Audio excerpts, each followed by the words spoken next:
안녕하십니까, 박사입니다. 2018년 핀란드가 러시아 관광객 유치를 목표로 개설했던 핀란드 최초의 정품 아울렛 쇼핑센터 짜르 아울렛 빌리지입니다. 러시아 국경 근처에 위치한 대단히 복합 쇼핑몰로 짜르 아울렛 빌리지라는 명칭에서 알 수 있듯이 러시아 관광객으로 먹고 사는 시설입니다. 모두 110개 프리미엄, 럭셔리 패션, 주얼리, 가정용품 브랜드가 입점했었습니다. 남녀 패션 브랜드부터 고품질 아웃도어, 스포츠 브랜드, 아동복, 가정, 주방 액세서리까지 들어섰고 모든 제품은 정상 가격보다 30에서 70% 저렴했습니다. 고급 레스토랑과 카페들에서 연중무휴 핀란드인들과 러시아 관광객으로 넘치던 곳이었습니다. 그런데 코비드에 이어 로우전으로 사람들의 발길이 뚝 끊겼습니다. 그러다 결국 지난해 12월 파산했고 지금은 매물로 나와 있습니다. 짜르 아울렛 빌리지는 반경 200km 안에 수도 헬싱키와 러시아 상트페테르부르크를 두고 있습니다.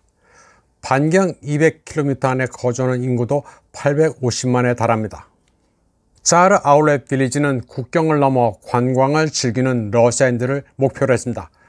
국경을 넘은 러시아 관광객은 연 인원으로 2007년 600만이던 게 아울렛 개장 직전 해인 2017년에는 1800만으로 폭증했습니다. 짜르 아울렛 빌리지는 핀란드에 있지만 사실상 상트페테르부르크 메트로폴리탄 지역의 쇼핑센터나 다름없었습니다. 그냥 앉아서 돈을 갈퀴로 긁는 위치였습니다.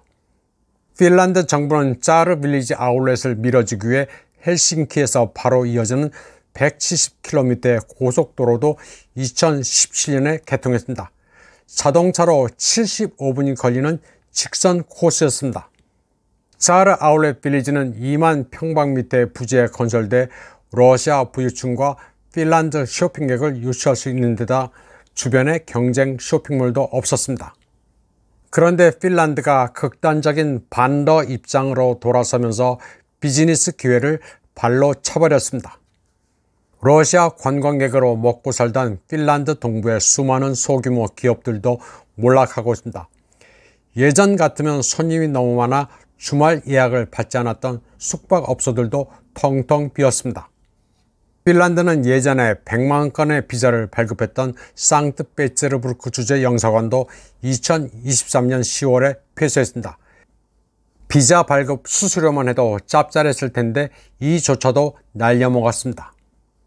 핀란드의 비경 사이마 호수를 테마로 소형 크루즈선과 보트 유람 관광을 해왔던 사이마 트래블이라는 여행사도 6개월 전에 파산했습니다. 러시아 항공편까지 연계해 패키지 상품을 팔아왔는데 고객이 뚝 끊겼습니다. 국경 근처에 위치한 디사스 피시 체인점의 상점과 카페도 일시적으로 문을 닫았습니다. 러시아 고객을 대상으로 했던 업체들은 더 이상 내국인만으로는 수지가 맞지 않습니다. 청정 낙농 유제품으로 유명했던 식품회사 발리오도 헬싱키와 투르크에 있는 공장 2곳을 폐쇄한다고 이달에 발표했습니다. 러시아에 제재를 한답시고 제품을 팔지 않은 결과 직격탄을 맞았습니다. 물론 유럽연합도 주요 시장이긴 하지만 다들 거지가 돼서 수요가 많지 않습니다. 발리오가 내세우는 슬로건은 최고의 기술로 이노베이션을 추구한다는 건데 기술이고 이노베이션이고 일단 망해가고 있습니다. 핀란드는 목재 산업도 몰락하고 있습니다.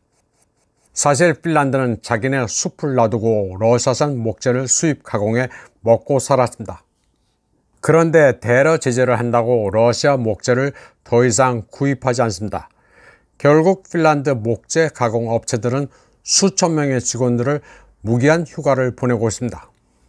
흔히 한국인들은 핀란드를 북유럽의 선진국으로 알고 있지만 지금은 노키아도 없어졌고 러시아에 의지해 관광 주변 산업으로 먹고 사는 나라입니다. 그런데 러우 전쟁으로 극단적인 반러 정책에다 나토에 가입한 핀란드는 완전히 망했습니다. 러시아 에너지 단절로 인한 인플레이션은 기본입니다. 수출 급감과 관광업 몰락, 식품 가공업과 목재산업 붕괴는 사은품입니다. 산업이 전방위로 몰락하니 세수도 급감했습니다. 그러다 보니 복지 예산도 크게 삭감할 수밖에 없습니다. 지난해 핀란드 정부는 이미 의료 시스템에 대한 40억 유로를 포함해 80억 유로 이상의 사회 지출을 삭감할 계획을 세웠습니다. 대형 지역 거점 병원을 현재 15개에서 5개나 8개를 줄일 예정입니다. 그런데 이것도 모자라 연금도 대폭 삭감하고 정년도 연장할 방침입니다. 여기에다 재산세, 식품, 서적, 의약품, 대중교통의 부가가치세도 인상해야 한다는 정부의 목소리도 나오고 있습니다. 핀란드는 러시아의 침공으로부터 자국을 방어하기 위해 나토에 가입했다고 주장합니다. 그런데 아이러니하게도 최전선인 동남부 지역이 초토화되고 있습니다. 러시아의 침략 공포 때문이 아니라 사람들이 먹고 살 게 없다 보니 다른 지역으로 이주하는 바람에 공동화되고 있습니다.